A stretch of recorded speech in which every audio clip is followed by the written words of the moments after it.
Hey, what's up guys? Hope you all had a great holiday season. It's been about 2 or so weeks since we got chapter 235 of Black Clover released, and man, it feels like it's been longer than that. It feels like we've been waiting at least a month for chapter 236 to drop. And even though the official chapter hasn't come out yet, I think it's supposed to come out on, I want to say Sundays when the official chapter is coming out. We did get the fan translated version to drop today. I want to say about like an hour or so ago as I'm recording this video. So let's just jump right in to talk about it.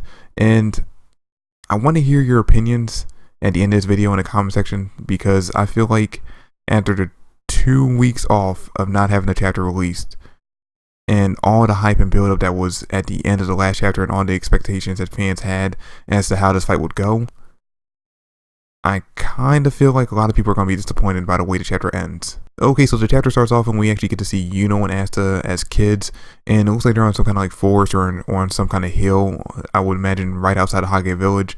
And the two of them are talking, and they're basically talking about the fact that even though they're not related by blood, they still consider each other family. And Asta even mentions that sometimes there's people that have friends that they're closer to than their actual blood relatives, which I know that's a real thing. I personally feel it myself. I have friends who I am way closer to than a lot of people that I'm actually blood related to, and I'm sure a lot of you people out there feel that way as well with some of your friends, and I know it's definitely the case when it comes to Asta and Yuno. But anyway, as that flashback ends, we basically see the two of them making a pact that from that moment forward, any friend or comrade they gain, they're going to start treating them like family. And then we fast forward to, I assume, the day that Yuno got promoted to the rank of vice captain. And we actually get to see a lot of the members of the Golden Dawn actually congratulating and celebrating his promotion. Okay, so that first page was pretty much just there to set up the reason why Yuno acts and feels the way he does in this chapter. And if I remember correctly, someone in the comment section of my last video actually mentioned the fact that that pact we see them make in the beginning of the chapter, they actually made earlier on in the series. Now, I personally couldn't remember that pact being made by them, just because of the fact that when it comes to earlier parts of the series, I would say prior to Mario Leona's introduction, my memory's a little hazy when it comes to the manga. Even though I've read all 236 chapters from beginning to end, it's still been a long time since I've reread a lot of those earlier parts. So prior to her introduction, my knowledge mostly comes from rewatching those parts in the anime. And I don't remember seeing them make that pack in the anime. And when it comes to the way Yuno treats pretty much anyone besides Asta, he's kind of a dick, especially when it comes to Klaus and Mimosa. But as the series goes on, obviously we do get to see him grow closer to them, and he becomes kind of friends with them, to the point where you could believe that if what happened to the rest of the Golden Dawn members in the last chapter happened to the two of them, he would be as furious as he would be if it happened to Asta. But here's the thing. We don't really get any interactions between him and the other members of the Golden Dawn. So it kind of makes it harder to believe that he would react in this way. And I'll give Tabata credit, he did try to at least give us a little hint that Yuno was on friendly terms with the members of the Golden Dawn by putting that second flashback in there.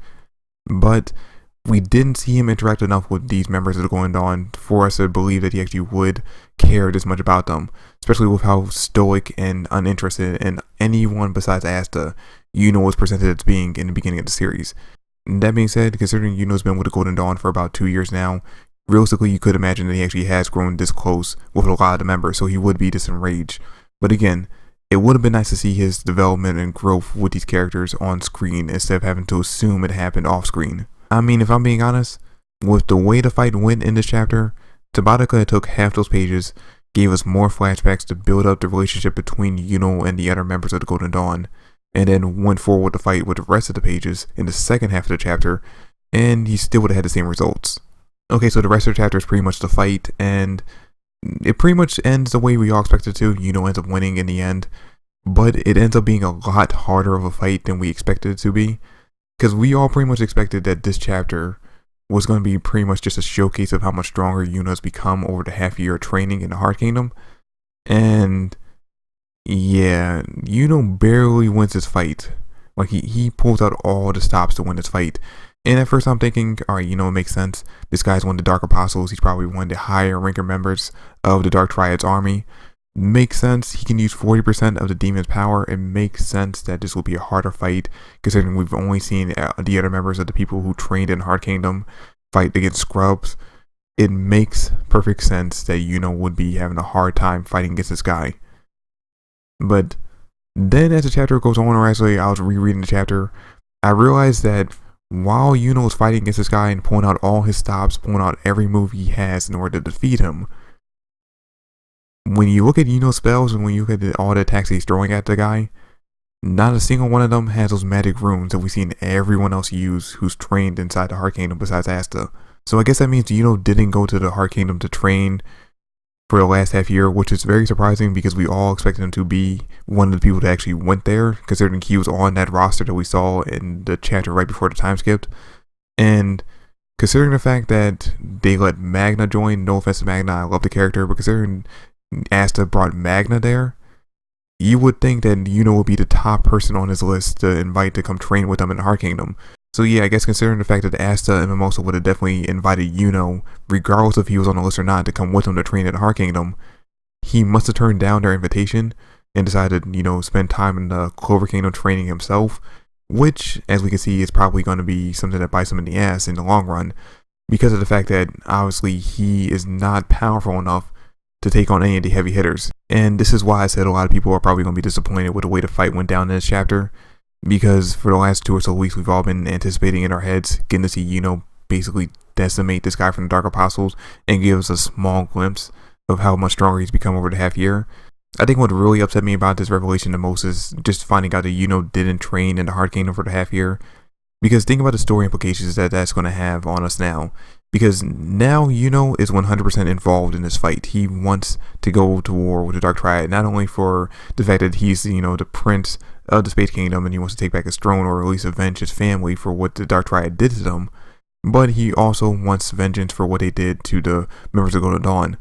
And now that he's 100% involved in this fight, eventually at some point, because he's one of the main characters, we're going to end up seeing him fight against one of the members of the Dark Triad, most likely one-on-one against Zeno, since he's actually going up against William Vengeance right now, and most likely going to defeat him at some point. So, let's think about this for a second.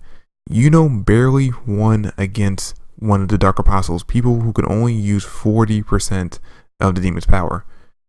Each member of the Dark Triads can use 80% of the demon's power. That's more than double of what any of the Dark Apostles can do. So the fact that Yuno just barely won against one member of the Dark Apostles who could only use about half the strength, probably even less than that, of what the Dark Triad can use. That means in order for Yuno to defeat him one-on-one, if he does end up defeating or fighting Zeno one-on-one, we're going to have to get a random power boost for Yuno at that point, or see him be completely defeated. Now when it comes to the former, it's not that uncommon in Black Clover for us to get random power boosts for these characters. We've seen it throughout the entire series. Asta, Yuno, Noelle, everyone's probably pretty much gotten random power boosts at some point. But the whole point, in my opinion, of this half-year time skip was to basically show us that instead of just giving them a random power boost, we're going to have them actually build up to that power. We're not going to see it on screen, but since we know that they spent a half-year training, we can understand that the reason why they're this much stronger than the last time we saw them fight is because they spent that time actually building up their power. So honestly, it's going to be a little disappointing if you don't get some kind of random power up and Tabata doesn't come up with some kind of creative way as explained as to why he became that much stronger and able to fight on par with Zeno or any member of the Dark Triad he ends up fighting. And then when it comes to the latter option, if Yuno gets defeated by the Dark Triad, it's going to be kind of disappointing to his character journey that Tabata is setting up now, with basically us finding out that he's the Prince of the Space Kingdom and kind of setting up his idea or his plan of getting revenge for the Dark Triad, not only killing his first family, his original family, but also coming in and basically disrupting and killing a lot of members of his current family, the Golden Dawn. But anyway, guys, that's it for the video. That's it for the chapter. The only other thing I could think of to talk about from the chapter is kind of the idea that maybe now characters like Magna and Luck are probably on par, or if not, probably even stronger than Yuno after spending a half-year training in the Heart Kingdom. Can't wait to see exactly how much stronger those characters are now. But yeah, that's it for the video. Thanks for watching. I hope you enjoyed. If you did, drop me a like, subscribe to the channel. I would greatly appreciate it. Comment down below your thoughts and theories, and I'll catch you guys next time. Peace.